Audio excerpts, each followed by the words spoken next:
Dann war das. Wir haben halt schon eine ganze Menge vorgeladen. Oh, wir fahren nach Köln. Wir nehmen dich doch mit, auch wenn du nicht mit. Sie fahren nicht nach Köln. Sie merken, wir kommen Man merkt das schon, dass wir schon Gedanken gemacht haben. Manche Dinge lassen ganz klar, ganz klar verstehen haben. Ich darf Ihnen ankündigen, dass wir noch eine wichtige Information bekommen von Frau Gensig. Kommen wir nach vorne? Aber nur wer teilgenommen hat. Weil wir daran teilnehmen. Das war ja nur als Meine Informationspflicht. Ich weiß nicht, welche Einrichtung mit im Netzwerk, im Bundesnetzwerk Cityprojekt drin ist. Da werden noch Mitarbeitende gesucht. Dann stammt auf dem Markt der Möglichkeiten, wer also ohnehin nach Bremen zum Kirchentag fährt und da bereit ist,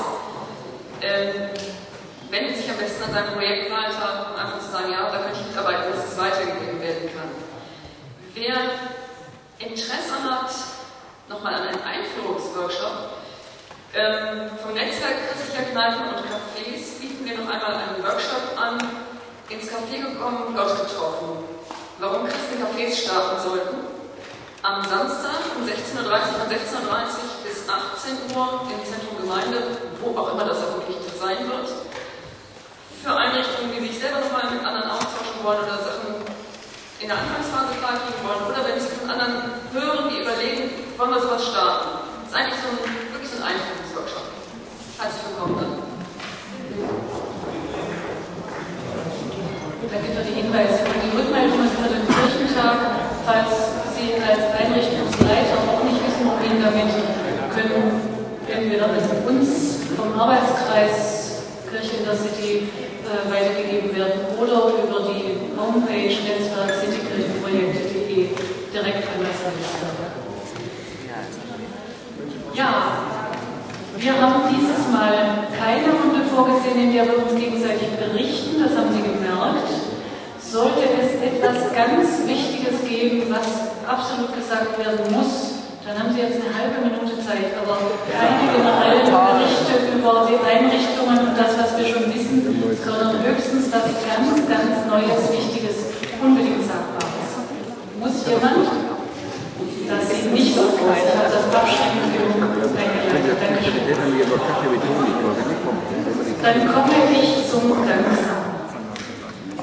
Ich glaube, ich spreche allen aus dem Herzen, wenn ich erstmal Mülheim Danke sage. Ich finde, Sie haben hier wirklich eine unglaubliche Leistung vollbracht, diese zögerlichen und dann plötzlich explodierenden Anmeldungen viel zu spät doch noch zu kanalisieren, den eigentlich dann zu kleinen Raum noch so zu gestalten, dass wir fast alle im selben Raum Mittagessen konnten.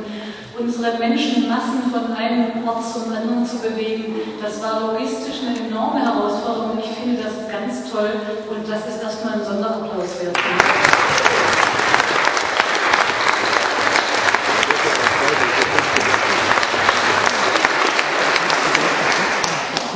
Wir haben ja uns immer wieder auch mit wichtigen Momenten beschäftigt, mit Gesprächskontakten, mit der Frage, wie wir in Kontakte kommen. Mein Eindruck ist, dass vieles von dem, was wir in der Arbeit machen, sehr flüchtig ist. Man spricht mit jemandem und die Person ist wieder weg, war vielleicht als Tourist da und nicht wieder. Man hat einen ganz intensiven Kontakt, aber direkt danach schon wieder ein Gespräch, sodass der Erste dann eben verblassen könnte. Und ich habe mir gedacht, als Dankeschön schenken wir Ihnen in Mülheim ein schönes Buch mit vielen leeren Seiten, dass Sie entweder nutzen können, um darin wichtige Eindrücke aus Ihrer gemeinsamen Arbeit festzuhalten, Dinge, die Sie einander vielleicht auch gegenseitig rückmelden möchten, wofür sonst keine Zeit ist, die im Laufe der Woche einfach ihren Platz finden sollen. Oder wenn Sie sowas schon haben, vielleicht wird es dann einfach auch ein Gästebuch. Jedenfalls ein Buch, um Wichtiges festzuhalten, so wie wir alle hoffentlich diesen Studientag gut in Erinnerung behalten können. Das überreiche ich stellvertretend Frau Dr. Gutmann mit ganz herzlichem Dank von uns allen.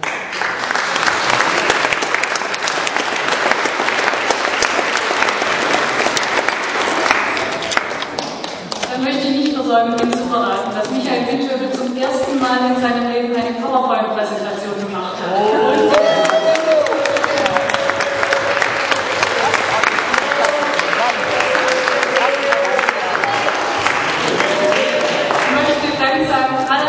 Arbeitskreis, die das alles mit ausgedacht haben, ganz besonders Sabine Metzfeld-Press, die eben methodisch sehr viele Ideen hat und die wir heute an Ihnen ausprobiert haben. Ich finde, das hat ganz viel Spaß gemacht.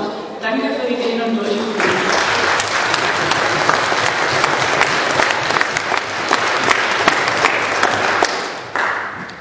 Habe ich was Wichtiges vergessen? Wer hilft mir? Ich glaube, das ist dankmäßig alles. Ich bin 10 Minuten zu früh fertig, das irritiert mich völlig.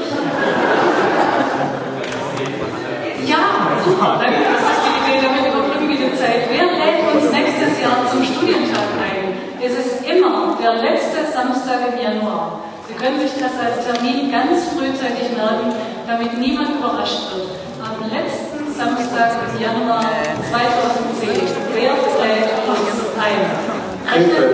Krefeld. Wunderbar.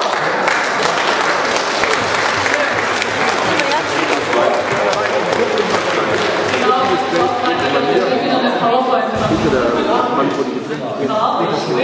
Wir lösen das Versprechen nicht ein.